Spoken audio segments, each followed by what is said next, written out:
कही के न छोड़ले बारू दिल हमर तोड़ले बारू। हाँ हाँ हाँ कही के न छोड़ले बारू दिल हमर तोड़ले बारू। कि जब तू जइबू ससुरा संगही फरमान जाई दीवाना के जान जाई हो। जब तू जइबू ससुरा संगही फरमान जाई दीवाना के जान जाई हो।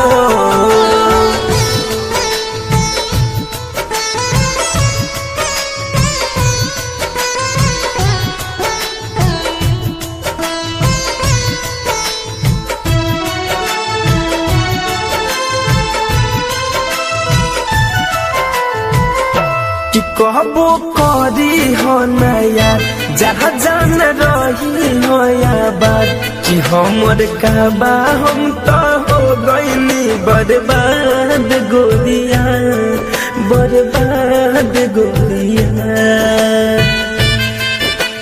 हो कबो बाबे नहीं गम खुश रही हो तू हरदम।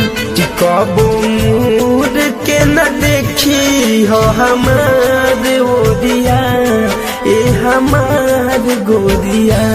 तुहरा सिंहूरा में भरल अरमान जाई दीवाना के जान जाई हो।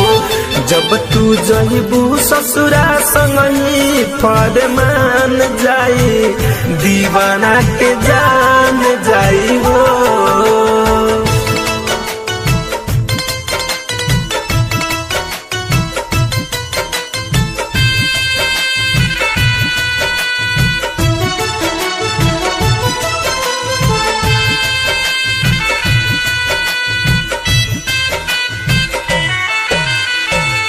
लिखल किस्मत में जुदाई प्यार कहाँ से पाई।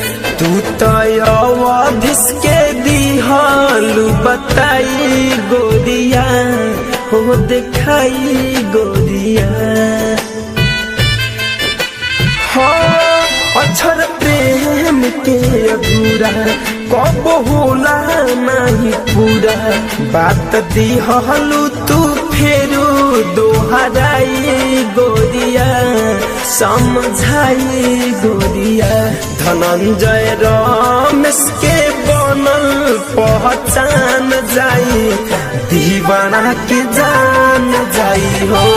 जब तू जइबू ससुरा संगही फरमान जाई दीवाना के जान जाई।